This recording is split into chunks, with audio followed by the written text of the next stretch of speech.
He says, listen, just come with me to this service. It's a special night. And he said they're having a revival. I have no clue what he's talking about.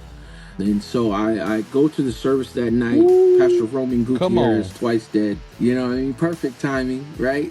And so he's doing his twice dead. He's preaching, and I get radically saved, man. That service that night, that's all it took. Today is Testimony Tuesday. You're about to hear an interview by Pastor Adam Dragoon in Virginia Beach as he asks one of our fellowship pastors about how God has radically changed their life. Be aware that the free version of Testimony Tuesday only includes the first half of the conversation. So make sure to check the show notes to find out how to subscribe to the premium version of the Taking the Land podcast. The premium version of this episode is released before you wake up each morning and does not include any interruptions or ads. Enjoy this Testimony Tuesday on the Taking the Land podcast.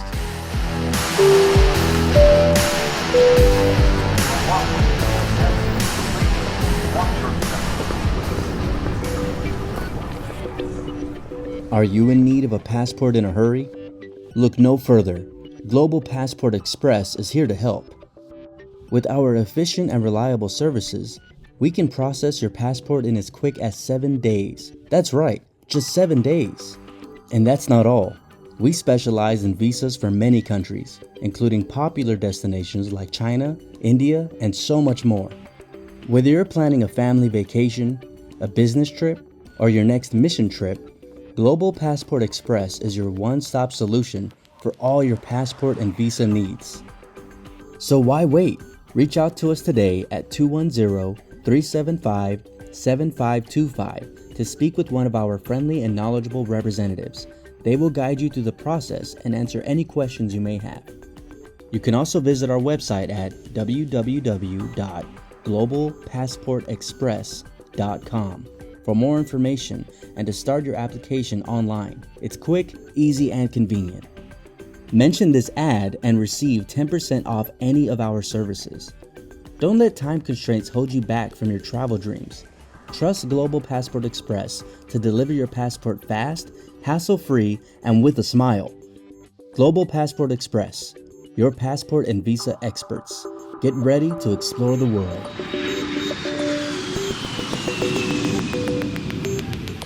Well, hello and welcome back to Testimony Tuesday here on the Taking the Land podcast.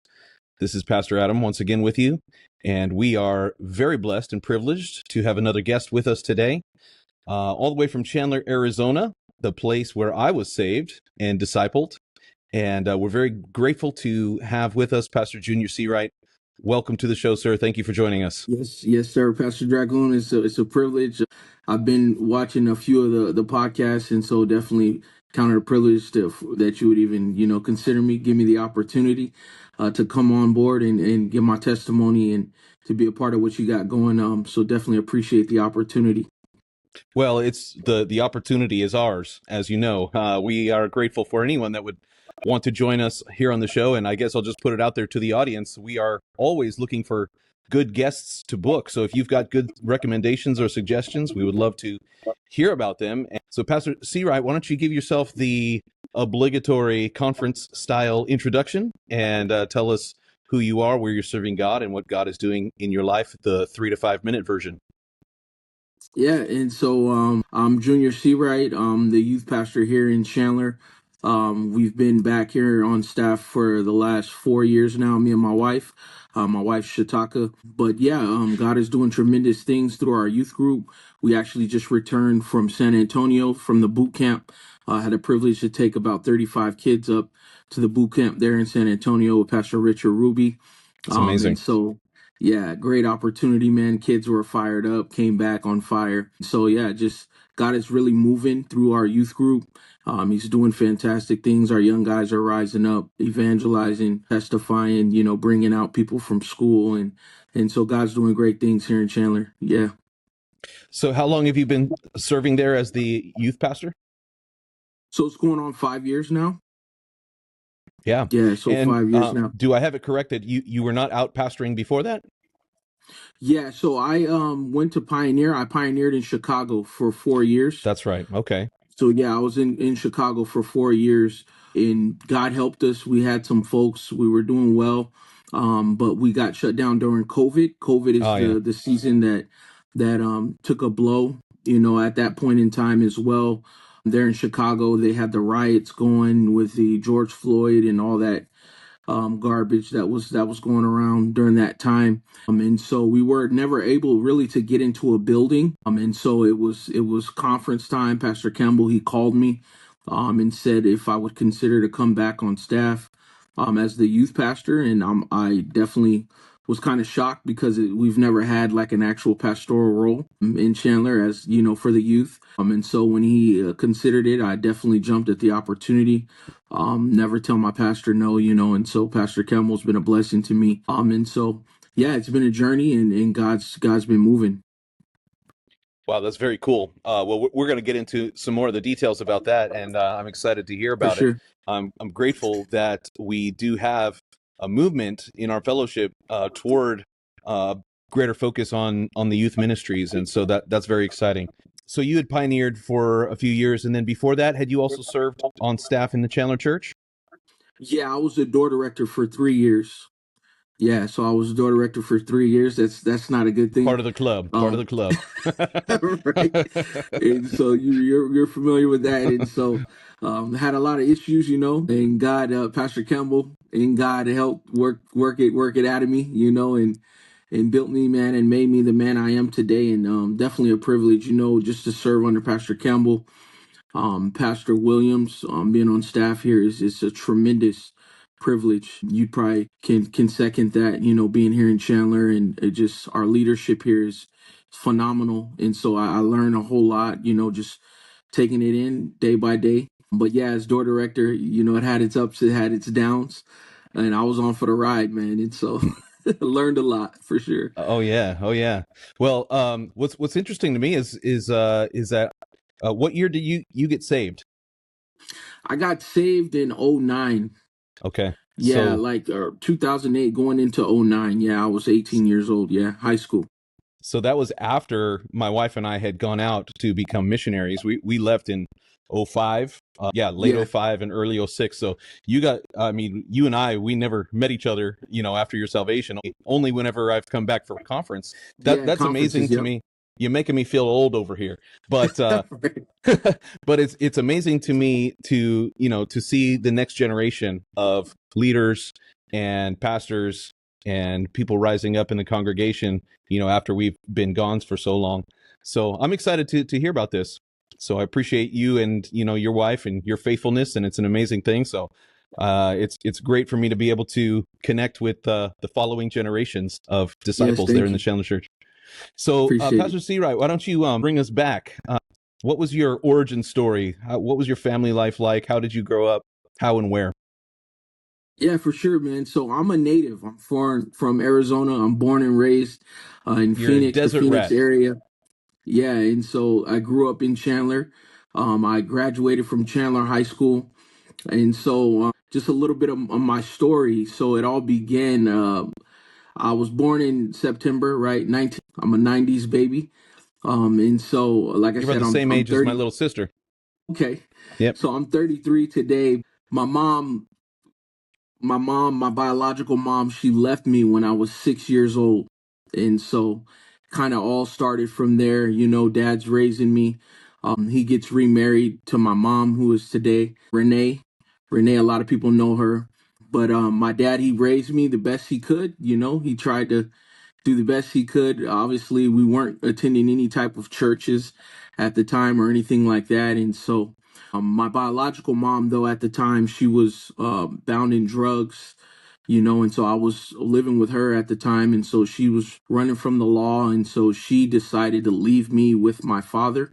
My father was doing well at the time, and so I definitely appreciate her for doing that as well, because I have some older siblings that she took with her to Texas, and they're not saved. They're not doing well today, and so I definitely, it's all about perspective. I kind of still have a good relationship with her today. She's doing a lot better. I had a privilege to pray with her recently, actually, when I was preaching there in Texas. And so Wow.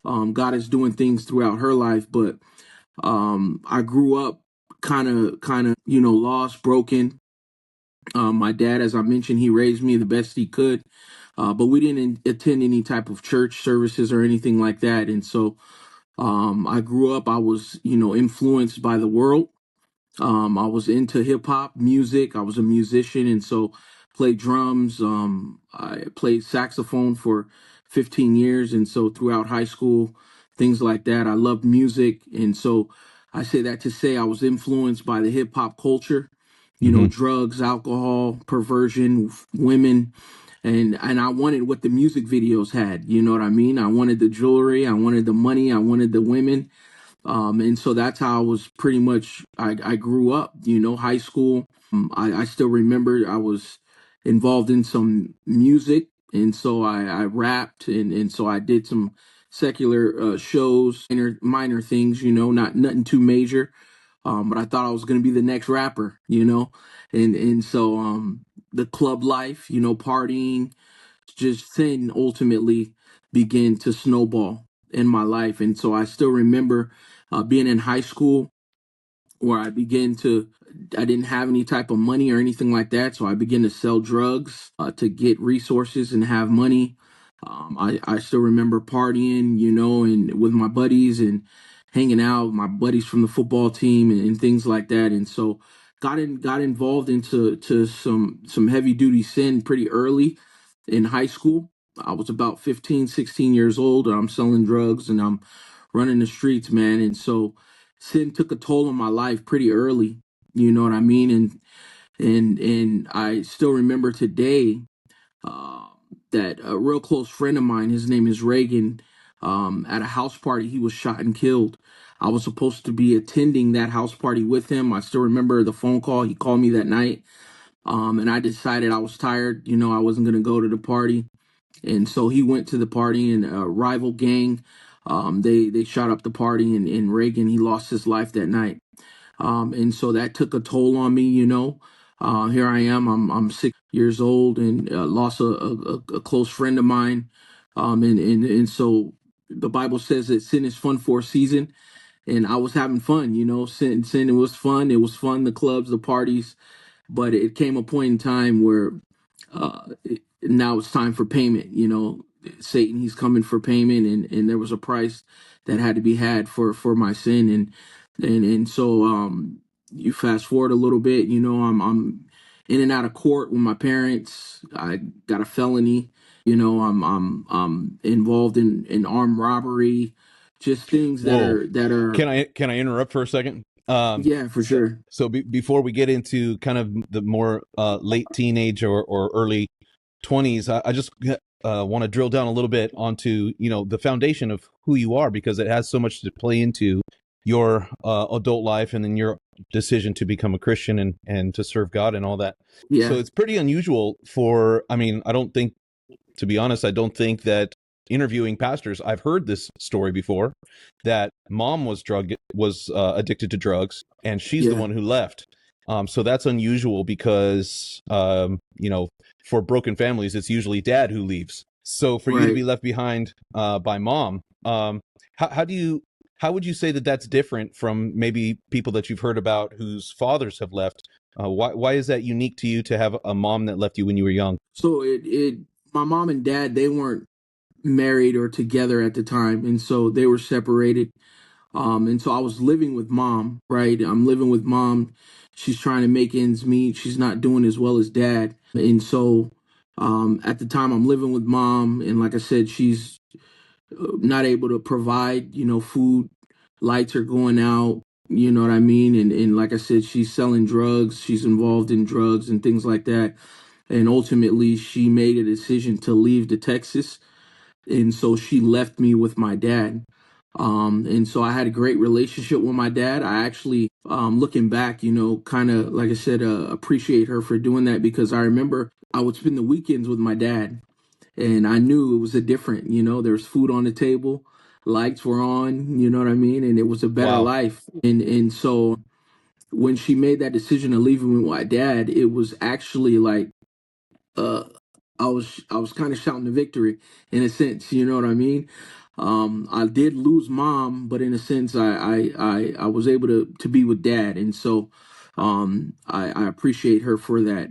But yeah, as you mentioned today, pastoring teens even today, typically the dad does leave. You know, typically it's the dad that leaves and the dad that's out of the picture. And so for my own testimony, it's kind of just a real blessing. You know, God, it's ultimately God. You know that he was able to guide my mom's decision to leave me with my dad, and that definitely made a huge impact.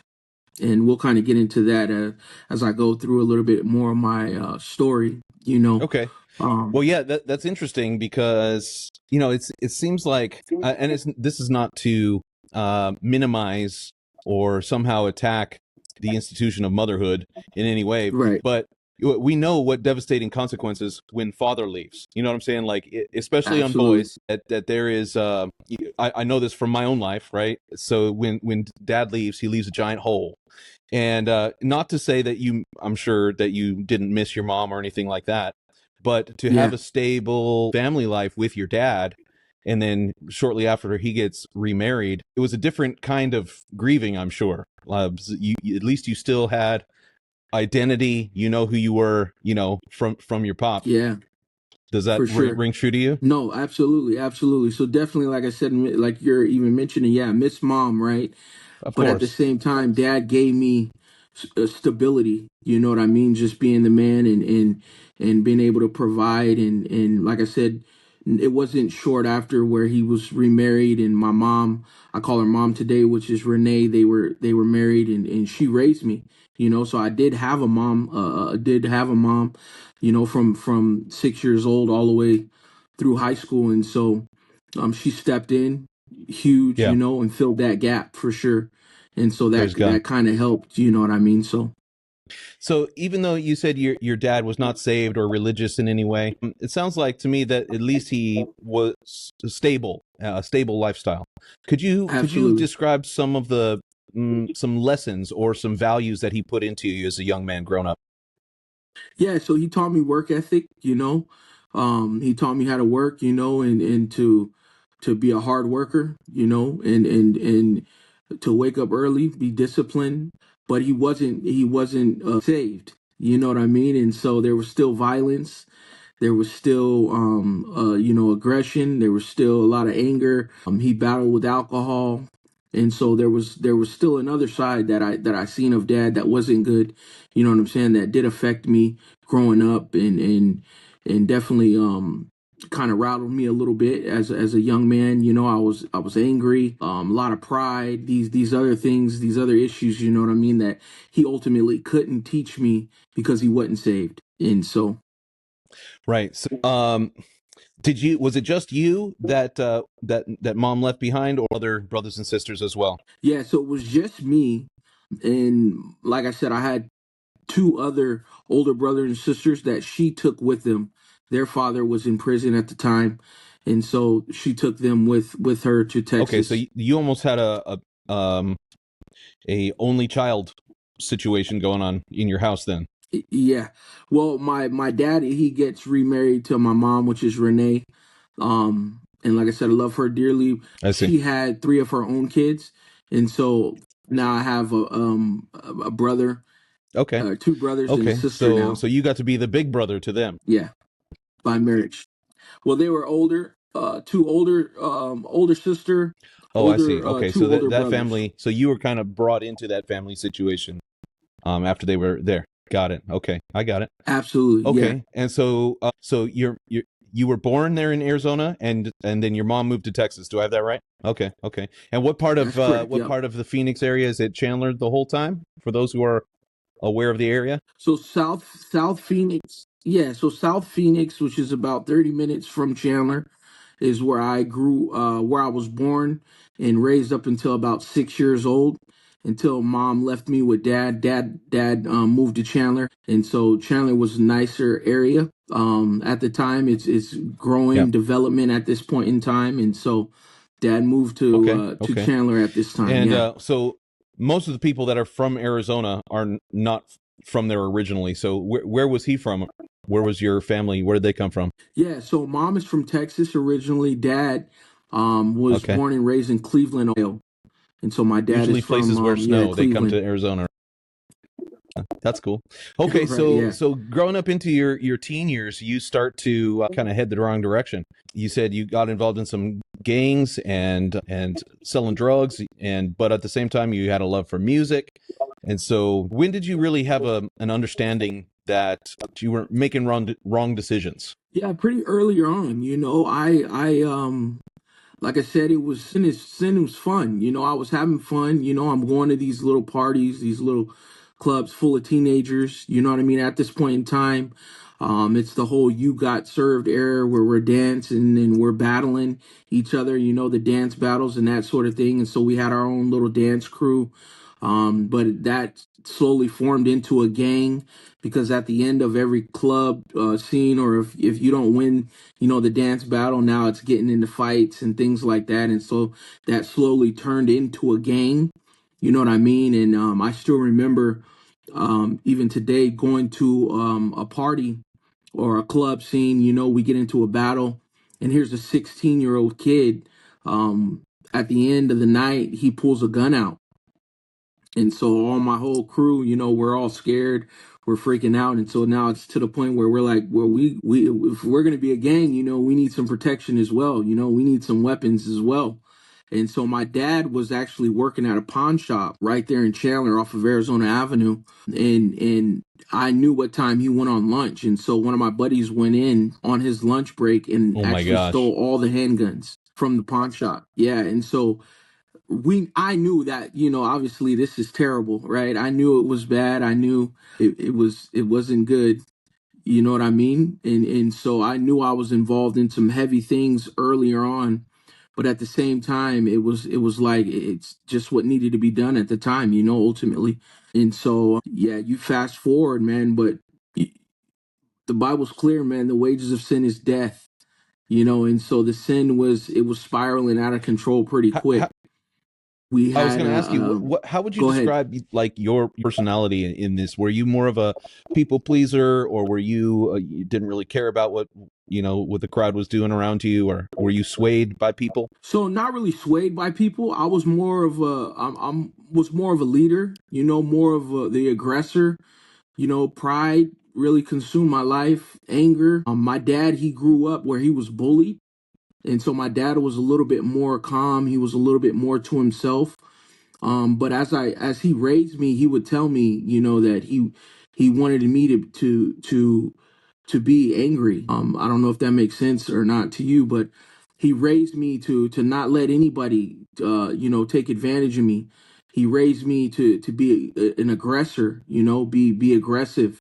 And because he Hmm. was raised and he was bullied, he made sure that nobody was going to bully me. And so he raised me with that aggression, that pride, and I grew up just like that, man. I was involved in a lot of fights earlier on. I would get into fights and things like that. I was in and out of court and things like that because at this time, I'm 13, 14, 15 years old. I'm not an adult, and so dad's having to deal with the court, pay the fines, the court fees and all that kind of What stuff. kind Yeah. of crimes were you committing that had you in and out of the courts? Was it had to do with the drugs? Oh, Well, okay. a lot of fights, and a lot of stealing, you know, drug possession, that kind Well, of I can't stuff. imagine that Yeah. was making your dad happy. What was going on with your relationship with between you? Yeah, so dad was he was more focused on Okay. me trying to do good in school, because at the same time I was good and I did well in school. As I told you, I was a musician, and so real involved in school. I was in band. I played saxophone, and so there was another side of me that was doing well. You know what I mean? And so I was involved in football. I played football in high school. I had a few offers to play some college football as well. And like I said, I'll get into that a little bit. That's more towards when I got Okay. saved. I got saved when I was 18. But prior to that, yeah, I'm doing well in school, and so he's proud of me that I'm doing well in school. But now, once we get out of school, Friday night, the weekends, that's when I'm Yeah, getting so into that's trouble. really interesting you bring that up. It's almost like Well, the reason that it's interesting to me is because we tend to look at people as one thing or another. In other words, he's a good guy or he's a bad guy. Yeah. And the truth is that all of us, to one extent or another, there is a good guy and a bad guy in all of us. And I mean, you can do this for anybody in the Absolutely. Bible. I mean, Abraham is the father of our faith. A lot of good things to learn from his life, but at the same time, he royally screwed up a few Yeah. times too. So it's the sum total. We have to learn to Right. see people the way that God does, which is to take into account the full measure of both good and bad arenas of their life. And so you were you had a few things going well for you, but also some big challenges that you were dealing with. So you said you began to pay the price for sin. Can you describe how that started to play out in your life? Yeah. Wages of sin is death. And so the consequences, right, for the decisions that I'm making. Um, I'm a freshman and I'm on the basketball team. And here I am. We're had an opportunity to go to playoffs and make a run. And I stole a bike from a kid. And here I am, got to go to court. Dad makes a firm stand. Now he takes me off the basketball team. I can't play ball. And so now that's a big blow. I let my team down. And so going, like I said, to court, standing before the judge, having to do community service, having to pay the price ultimately for the decisions that I'm making. But this is minor at the time because I'm not an adult just yet. And so, like I said, more dad's having to pay the real penalty because he's having to spend finances, resources. I might have to just clean up, at a church or do some community service. But, the next day I'm back out, partying and So when did back running you the streets, understand that man. you needed to change in your life? So once my friend Reagan, he was murdered, That'll that shake took you a up. huge toll on me because he was real close. Yeah, and he was close to me, and I should have been there that night. You know what I mean? He called me, and the invitation was had. I chose not to go, but that always sticks with me. That what Yeah. would have happened if I would have went that night? You know what I mean? And so that definitely took a toll on me. I was 16 at the time, 16 at the time, and so you fast forward 17, then the very next year, as I mentioned, we've got our own little gang. We've got guns now because of the robbery at the pawn shop. One of my friends that had one of the guns, he's driving and he doesn't have his lights on. And so he's got no business driving, obviously. But we're leaving a party. He's driving. He doesn't have his lights on. He gets pulled Oh over no. and he has one of the guns on him. So the cops get involved. They run the serial number easily. He gets popped. I get rid of mine, but him and two of my other buddies, they end up getting arrested. And they ended up doing 10 Ooh. years in prison Yeah. because of it. And so they get arrested. They obviously didn't snitch on me or rat me out. And so I got away with that.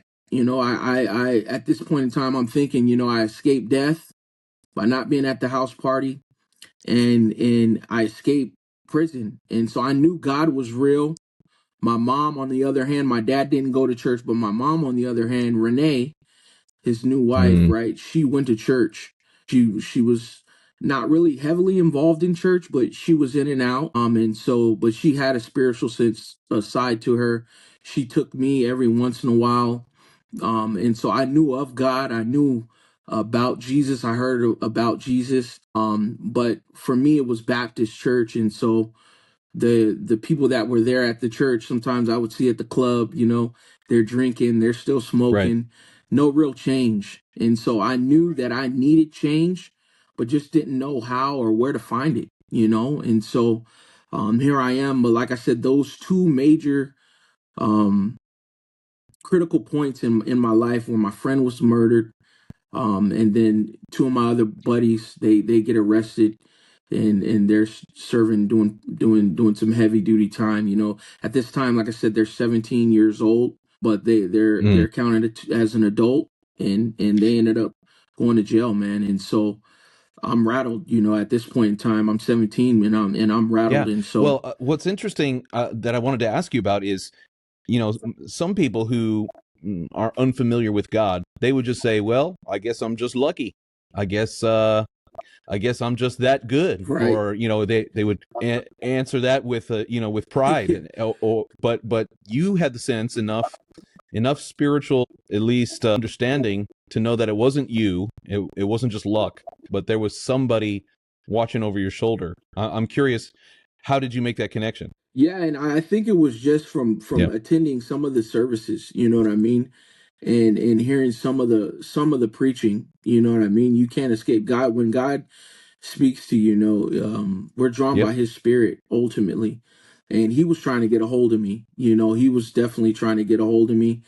And looking Yeah. back today, I So, see question for why. you: You know what I did mean? And so, when yeah, your mom was taking you to those church services, did you want to go, or was she forcing you against your will? I didn't want to go, but I definitely didn't want to go. Okay. But it Okay. was holiday times, normally Easter, or Christmas, you know what I mean? And so we all had to go. Yep. Family was going, and so I was going. Yeah, I didn't really have an option, and so I definitely remember going with her and her forcing me to listen Yep. if I'm not falling asleep, or you Okay. know what I mean. And So that's perfect, and so because this is yeah, the advice that I give to parents when they have teenagers that don't want to go, or even teenagers who are not saved or living crazy lives, right? So the reason we take yeah, them, it's the same reason why you absolutely, would still send your kid to school, right? Even if he doesn't want to learn, right? We do that every single day, or at absolutely, least during the school year. But why do we yeah, get squishy when it comes to the things of God? Uh, you're living in my house. right, You're yeah, eating food at my table, and you might not understand all the yeah, reasons why I'm taking you. But in your case, what a perfect example of why it's important to bring you to church, at least so you when the time comes. This is what the Bible promises, right? That you train up a child in the way that he should go, so that when he is old, he will not depart from it. So that you were able to make a connection that maybe somebody else yeah. wouldn't make. You want to add to that? Right. Yeah, for sure. And I even see that today, sometimes it's like parents, they give their kids too much Absolutely. choice, they're able to make some decisions way too early. You know what I mean? And it's like if you would, hold your ground and Right. eventually God will get a hold of them.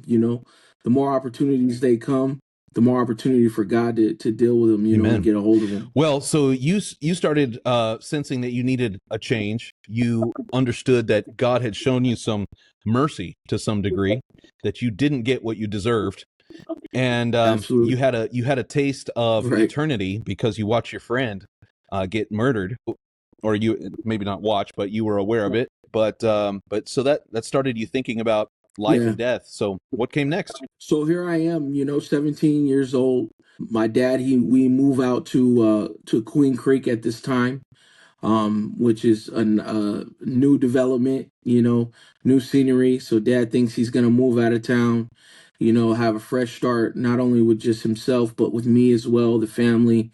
And so here we are. We're living in Queen Creek. I'm still doing pretty good in school. But at this point in time, I get expelled from from this high school, getting involved in fights. And so I'm expelled at the time. And so still getting into trouble. And my sister, she meets a guy. His name is Craig. Craig is my brother-in-law with today. And Craig, I was close to him because I played some football with him. I did some, he would take me to parties and things like that. And so I knew Craig very well, but Craig, his parents attended the Door Church Aha. here in Chandler. So Craig, his parents made him go to church. They forced him to go. And Craig one day got saved. Craig gets saved, and he comes over to the house one day, and I see just something different about him. He doesn't want to smoke. He doesn't want to, you know what I mean? And I'm like, what's up with you? You know what I mean? Something's happened. And so he tells me about the church. And at the time, I'm not interested. I'm not interested. And so he says, listen, just come with me to this service. It's a special night. and he said they're having a revival. I have no clue what he's talking about. And so I go to the service that night. Pastor Woo! Roman Come on. Gutierrez, twice dead. You know what I mean? Perfect timing, right? And so he's doing his twice dead. He's preaching, and I get radically saved, man. That service that night, that's all it took. He pulled an altar call. My hands shot up. I went to the altar. I still remember today, and I was radically changed. And I feel like more of it had to do with Yeah. just I was tired. You know, I was tired of the streets. I was tired of getting into trouble, tired of getting expelled, tired of going to court, tired of, you know, Mm-hmm. the wages of the sin. You know what I mean? The consequences of the sin I was tired of. And so, like I said, those major decisions, my friend getting killed, my buddies getting arrested and going to prison, and then I'm just tired. You know, I'm tired, man, and it's the perfect timing. God knows what he's doing. God's ultimately in control. And so I come to that church service, first time ever being at the Door Church or any type of church from our fellowship, and I immediately felt the difference. There was something different about this church because I had been, like I said, to a few churches with mom, but there was something different about this church, man. People were just greeting me when I walked in. I felt like I was at home. I felt a peace, and like I said, the preaching was it's just it was next level. And not only that, his testimony really it really spoke to me because I was, like I said, involved in some of the same things, and so definitely it spoke to me, and God had his hand on my life, man. When I answered that altar call, I made a decision Wow. that I was done with the world, and it was more than just a prayer. You know, a lot of times we go street preaching and we hear these cliches. You know, it only takes one simple prayer. You know, you all you got to do is say it's a prayer a child could pray, and there's truth to that, right? But it's more than just a prayer; 100%. it's a lifestyle. And so I made a decision to lay my life down and give my life to Jesus, and I took it personal. You know, it was no one really had to follow up on me. I always laugh with my buddies today, you know, Craig and a few others. You know, I tell Craig I was your easiest disciple. You know, you didn't have to follow up on me. You know, you didn't have to fight me to come to church, man. I wanted to be there. You You were know, I converted. wanted to be involved, and yeah, I was converted, man, Yeah. radically And converted. what a perfect age to do that. I'm amazed at when I talk to people who do get saved. It's fewer and fewer that I come across that are converting in 25 plus age range. It's really Right. 25 or below, and many of those are even less than that in the teenage years. I guess that's why I have a passion. I know you do also for these teen ministries, because that's really where our hearts are really attuned to be able to start living for God at that time. Things are changing in our lives at that time, and it's a perfect time to Yeah. set your agenda for the rest of your life. Is that what you experienced also? Absolutely, yeah, for sure, yeah. And I tell my youth group all the time, you know, Yep. listen, now is the time. Today is the day of salvation, but more than just Yep. that, for you, now is the time. Absolutely. You know, don't wait. Hi, I'm Mike Ashcraft, pastor currently in Van Nuys, California. Pastor, man of God, your wife left everything to follow you in your dream. Are you going to leave her with nothing? The Bible says, he who doesn't provide for his own is worse than an unbeliever and has denied the faith. As men of God, we're ready to stand before God due to tragedy at any moment's notice. But what about our families? What happens to them if we were to die? There's an easy financial solution so that they don't have to go through poverty or destitution. Call me today, 310-403-6471. That's 310-403-6471. Don't wait. Don't ruin your life. Don't make bad decisions to the point. Yeah, God redeems people, right? God has grace. He has mercy, and he'll give you another opportunity, you know. But you don't have to make bad decisions. You don't have to ruin your life first. You know what I mean? Or you don't have to we hear that Right. said, you don't have Right. to earn a testimony first.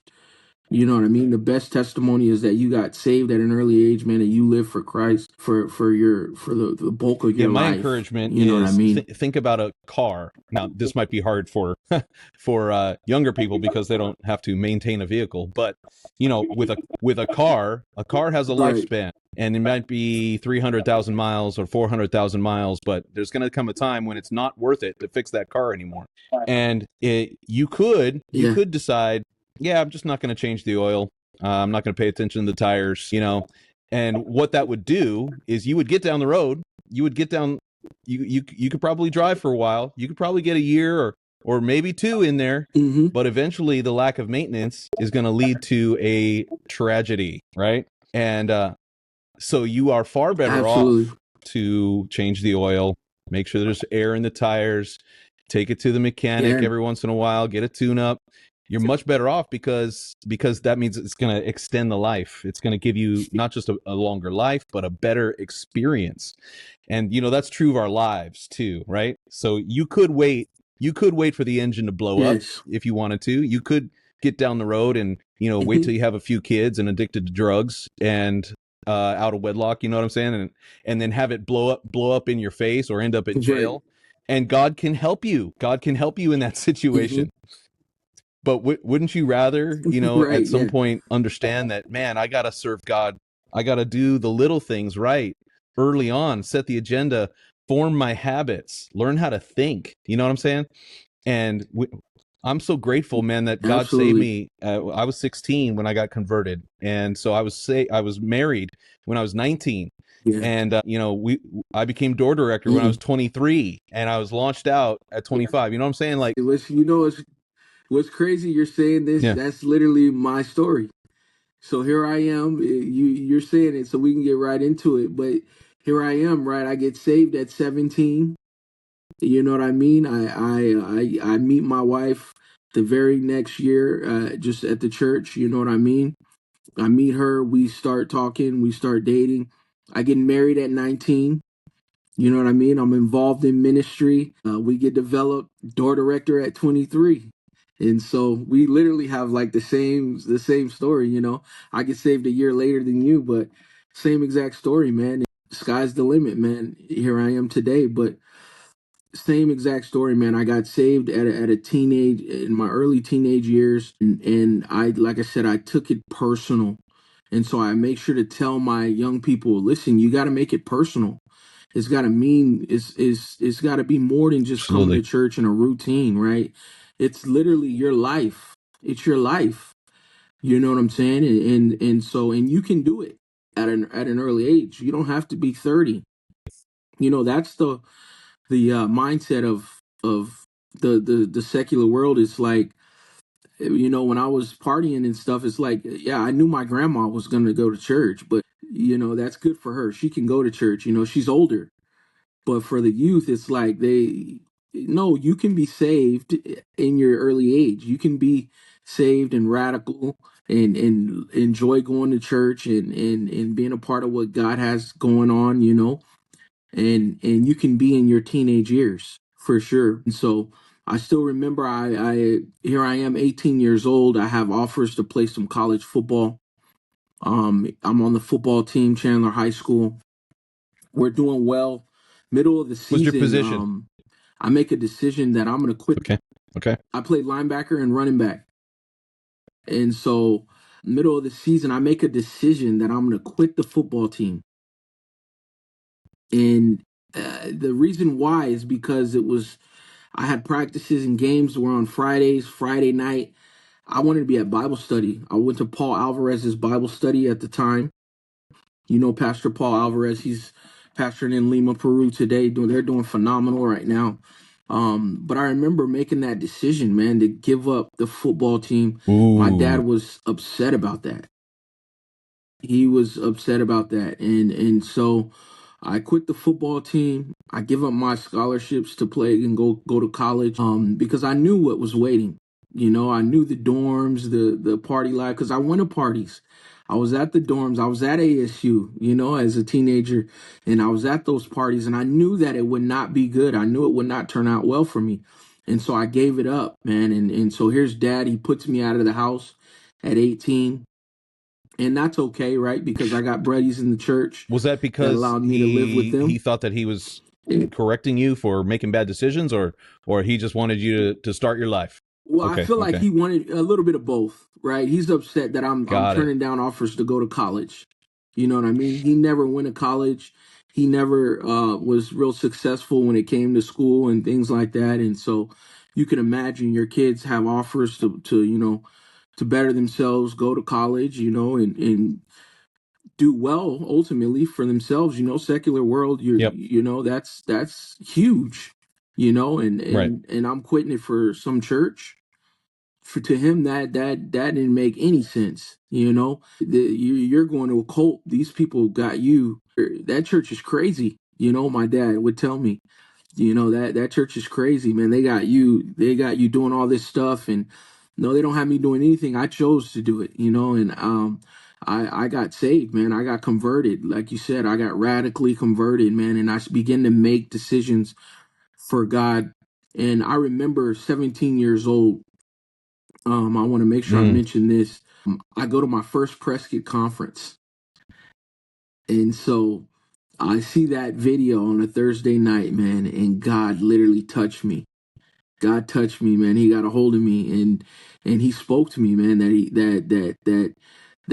he's gonna do something tremendous in my life. And so that I still remember that encounter with God at that Prescott conference. And then I meet my wife, 18 years old. Like I said, she's in the church. She's doing well. She's involved in ministry. She's doing good for herself. She's always in prayer. She's a prayer warrior, and she's a servant. And I like that about her. She was street preach. And I'm like, this girl's different, That's one of the things I liked about her. And so we begin talking, and she made it clear to me out the gate that she felt called, um but she had a desire more than just feel called. She had a desire to be a pastor's wife and to pursue the ministry. She made that clear to me while we were talking and going through that dating period. And here I am, I'm just saved, about a year and a half now. And I'm thinking, I remember being on the phone with her, and I'm thinking, I might not ever preach. I told her straight up, I don't feel called to preach. Mm. And God literally spoke to me right in that instant. He says, why not you? Why not you? And so I took that with me, and then that very next year, I have a conversation with Pastor Campbell, and like I said, the leadership in Chandler is phenomenal. At this point in time, I believe it's Pastor Williams and James Rosario. They're on staff at the time. And so just this discipleship, they're dealing with me with issues and different things like that. Like I said, Paul Alvarez, he was a good role model for me. I attended his Bible study, and these guys are putting good stuff in me. You know what I'm saying? And slowly, God just began to work on me, man. He began to fashion me. He began to mold me, shape and mold me.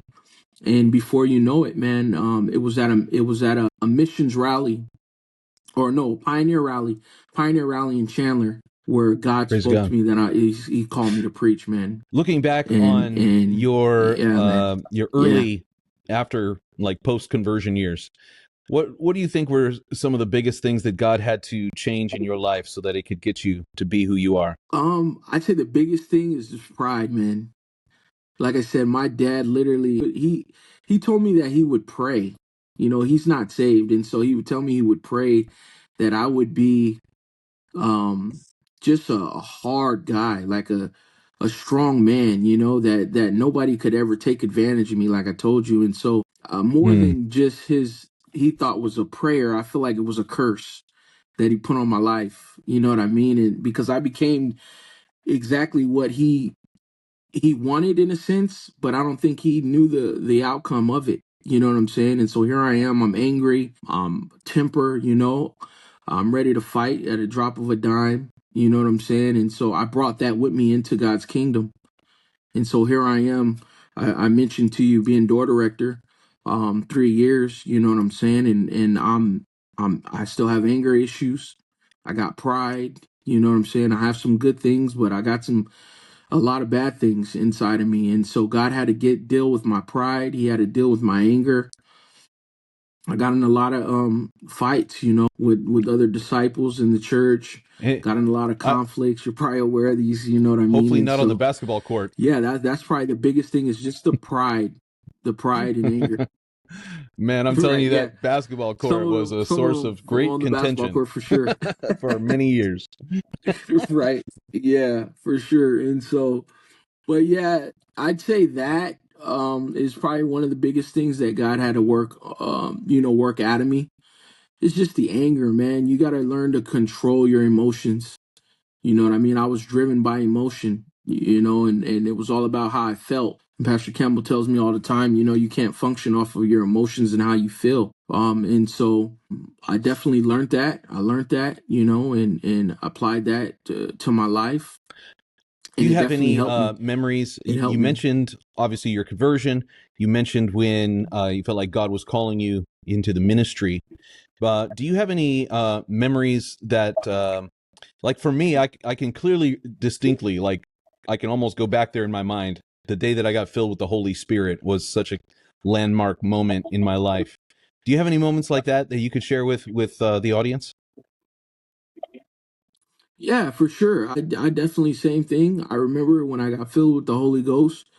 It was the same revival, Pastor Roman Gutierrez, that same revival, and I remember feeling a change. Sometimes some people get saved. They say a sinner's prayer, they get to the altar, and they leave, and they don't really feel any different. I felt changed, man. I felt different, and I went home, and I remember telling my dad, "Listen, man, I'm different. I'm different." And he's like, "You're not." He didn't believe it. And so Wow, that night I remember breaking all my secular music. At that time there was CDs. These teenagers today, they don't know what a CD is, but we had CDs, back in the day, CD players. and bro, that and took so me I like remember 8 breaking all months my before I had secular the courage to CDs, do that. man. Yeah, so it was that night I did it, that I got saved. And I remember waking up the next morning like, what did I do? It's like being like on a Holy Ghost high, or Yeah, like I yeah. was I was like, I woke up the next morning, I'm like, what did I do? I got rid of all my music, I'm like, what am I gonna listen to now? And so a few of the buddies in the church, the disciples, they got me some good clean Yeah. Christian music. You know what I'm saying? I never knew that there was Christian hip hop music. I never knew there was all these genres of good Christian music out there. I never even knew it existed. And so it was pretty at that time YouTube was just becoming popular, and so I began to get a lot of music from that. Oh I yeah. don't know if you remember That's LimeWire or anything like dial-up that, where you could days. download music onto your little iPod or whatever you had. Right, man. And so I would get all my, Christian music, and I was good. From there I was good to Mm, go. And dad started to see the change. He started to see the change. He definitely started to see the change. He serious. did come to the church. He ends up getting saved. He was doing well at a time. Yeah, he was doing well for a period of time, man, and I'm really honestly not too sure what took him out, but he stopped coming to church. I feel like it was more of the weight of not fully surrendering. You know what I mean? Because he still dabbled and drank alcohol, and his addiction ultimately brought him back, Mm, into the world. And so he ended up getting a divorce with mom. Mom got divorced. At this point in time, like I said, I'm about 19, 20 years old at this time. So mom decides to stay in the church. She still comes to church, still faithful to the things of God. Dad backslid, he's out. And so they end up getting a divorce. Mom gets remarried in the door church. She's remarried now. And so yeah, God has been doing great things, man. But my dad, I say that to say my dad definitely seen the change, man. He's seen the change, and I feel yeah. like that brought Yeah. him Well, to come and so get saved as with the well. remaining time we have left here in our free block, I want to ask you to speak to somebody. I'd like you to speak Yeah. to the most common audience that we have is obviously pastors and disciples in our churches, and maybe give them a vision for welcoming in the Yeah. 17-year-old junior into their congregation, and what do you think is necessary for them to see a convert like you come into their church? And then maybe you could also speak to somebody in that situation, a young person that might hear this and they're thinking about serving God, they're thinking about getting saved, and what would you say to them in their situation? Yeah, man. So for the pastor, for the leader, somebody that's coming into your church like I was, 17, drugs, craziness. Listen, just love people, man. You gotta just love people. I feel like the last 4 years being here on staff, pastoring the teens, I actually developed what you call a shepherd's heart. And it's really just the love for people, God's people, that no matter what they do, no matter what, they background they come from, where we just love them for who they are. As young people, they know if you truly love them or not. You know what I mean? They know if you're just doing it because it's a ministry or it's just for church attendance. I'm also the follow-up leader here in Chandler as well. And so I lead our follow-up team, and I make it clear to our leaders, listen, it's more than just attendance. It's more than just a text message. They know that you just, if it's just, you just want them to check a box and come to church and fill a seat, or if you really care genuinely about them, you know what I'm saying? And that again has to be developed. But ultimately it's loving God's people, man. It's a heart to just love people and love them at their current situation and circumstance. And so what I mean by that is they come in broken. You love them through the brokenness. You know what I'm saying? You got to know that it takes time. They for some people it takes longer than others, and it sometimes it didn't happen just overnight. Some people aren't like me. They just get radically converted. They start making decisions to get rid of music and stuff. No, there's other issues sometimes, and it takes time. You know what I mean? And you just sometimes have to think about how much grace and mercy that God gave you. You know what I mean? And God never checked Absolutely. out on you. And so I'd say that for the leader. And then for a young person, listen, what are you waiting for? I tell my kids all the time, listen, what are you waiting for? The Bible does say sin is, I'm honest with them, sin is fun for a season. And I tell them, listen, I did have some fun. But like you said, why wait until you get down the road, your engine blows up, and then now you want to come back and try and make it right? Listen, get involved, get all in now. Get all in now, man, and you won't regret it. You won't regret it. I say that to the young people, and I also say, listen, you can be young and you can serve God and you can have a good time. I don't know what it is about. There's a narrative that goes around that you get saved and it's just boring and you're just it's just so boring to serve God. No, listen, we can serve God and we can have a phenomenal time. You don't have to do drugs. You don't have sex out of marriage and lose your virginity and teen pregnancy to have fun. That's not fun. But the world paints this picture that alcohol and drugs and sex outside of marriage and STDs is fun in some sense. You know what I mean? Like they make it seem like it's the most fun to sin.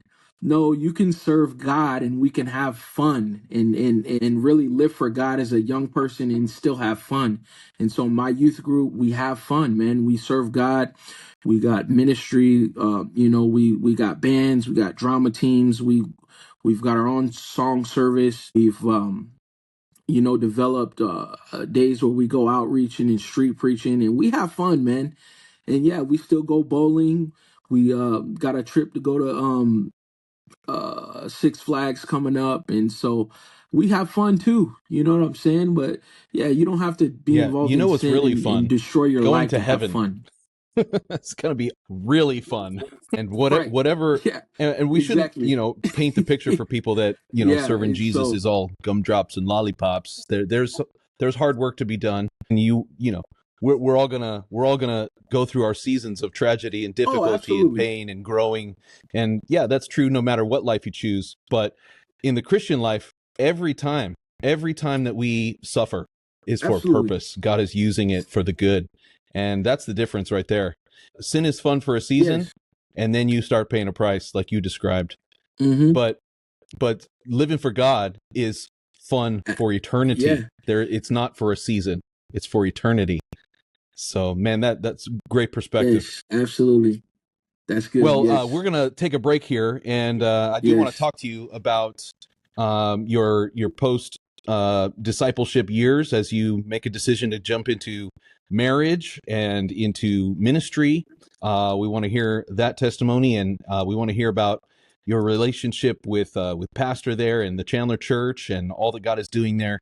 Your heart for the youth, which has already come through. But I want to ask you about your years of experience there, and maybe how that could be a help to anybody that's listening to this. We're going to save all of that for our premium block, so we're going to take a break here for our premium subscribers.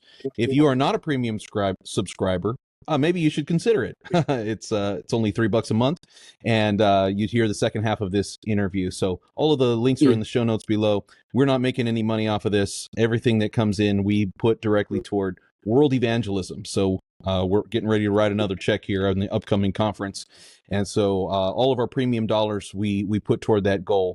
And so we do appreciate you coming along for the ride. For all of our free listeners and for our premium subscribers, we will be right back after a break. Thanks so much. Thank you for listening to the Taking the Line podcast. If you made it to this point, that means you're probably hungry for more sermons. This free version of the podcast only posts 4 messages per week and an incomplete version of Testimony Tuesday.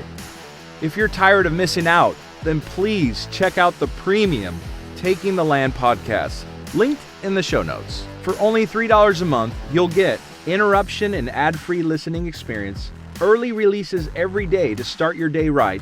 Sermons will appear in your feed by 6 a.m. in the U.S. Full versions of Testimony Tuesday, International Thursday, and Study Day Saturday to ensure you have daily messages to satisfy your soul. Access to the premium subscription WhatsApp group, now with over 75 fellow subscribers from around the world. Finally, the best reason to subscribe. All proceeds go to world evangelism. We don't take a dime. Last year, we gave over $5,500 to support missionaries all around the world. Until next time, we wish you Godspeed as you pursue His will for your life wherever you are serving Him. Keep taking the land.